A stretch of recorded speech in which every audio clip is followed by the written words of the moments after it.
Mm-hmm. And I think that that's kind of a personal application, is that if I'm looking for joy and hope and peace, then I need to be investing that in service and worship to God, and that's where I can find real joy. Yeah, perfect.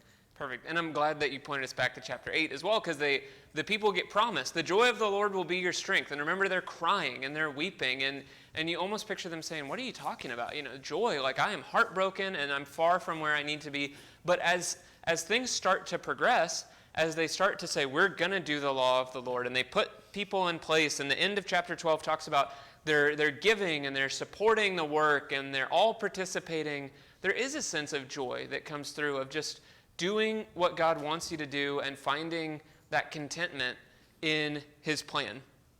I did want to chart out the emotions in the book of Nehemiah, because the joy of the Lord, that's a theme of the book.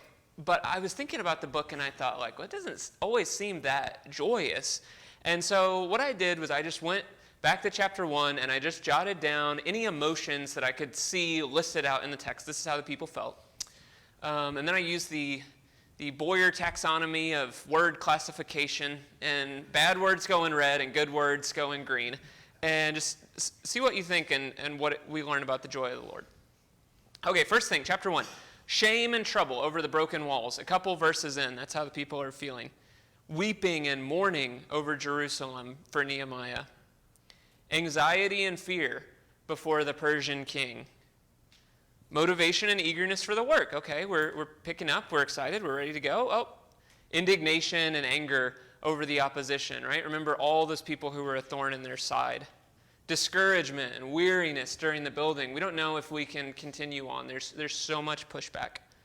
Crying, hunger, and stress. Our kids are getting sold into slavery and I can't feed my family over financial oppression. So we pause here. This is the book about the joy of the Lord. This is the pathway to the joy of the Lord. Sorrow over sin and separation from God, weeping and pouring out your heart and saying, I just feel so far from the Lord. And then there is some rejoicing as they start to get back, and I labeled the emotion today as determination while making the covenant. But just look at that balance or imbalance of emotion. That's the pathway, at least from this book, to the joy of the Lord. And I don't think you can conclude anything other than the joy of the Lord has to be about contentment and seeking him and going and starting to move in the right direction and experience what it is to know the Lord, and not about a life of happiness or ease. Because even from what we know in the New Testament or other Bible accounts, even when people are doing the things they're supposed to be doing, it's not easy, is it? Right? It's not just the joy of the Lord will be your strength. When if you do a Google image search for that verse, there's like people jumping for joy, and there's sunrises, and there's mountaintops, and it looks wonderful. And there is a possibility of great joy that we see in this chapter. But I just don't want to confuse us or discourage us if sometimes you feel more of the red stuff, especially at different seasons in life. I think as we seek the Lord, it is something that transcends the feelings and emotions and circumstances of what's going on short term, and it's about the satisfaction and contentment and trust that he's going to right everything in the long term. Any thoughts on that or comments? Yeah, Mark. Makes me think about, we have a saying, you don't know what you got until it's gone. If you've ever been where you've had all these things in the red, but now you happen to be where you're in the green, that green means so much more to you because you know exactly all the things that have been lost before, the things that you don't have, but you have now. And it gives you a greater sense of contentment to be where you are now because of the things you've gone through before. And you'll work a lot harder now to keep from having those things that you've lost before. Good thought. Right?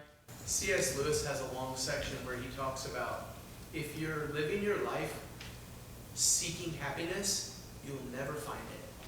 But if you live your life and do what you're supposed to do, these things, somewhere along the road, you'll accidentally open your eyes and realize that you're happy. Yeah. And it's the idea that if you're pursuing it, you'll never get there. if you're doing what you're supposed to be doing, whoops, there it is. Yeah. Once the people finally start to follow along, they find that great sense of joy. Where we're going next week is the last chapter. I'd really encourage you to read chapter 13 because I want you to see how the book ends and I want you to feel how the book ends and think about what we can learn from that. Because we've really been on a high and then the people aren't following through at the end, and I want us to think about what we can learn from that. We got chapter 13 and then we've got a review class, and that's it for the book. So looking forward to continuing on and wrapping up with you guys. Thank you for a good class.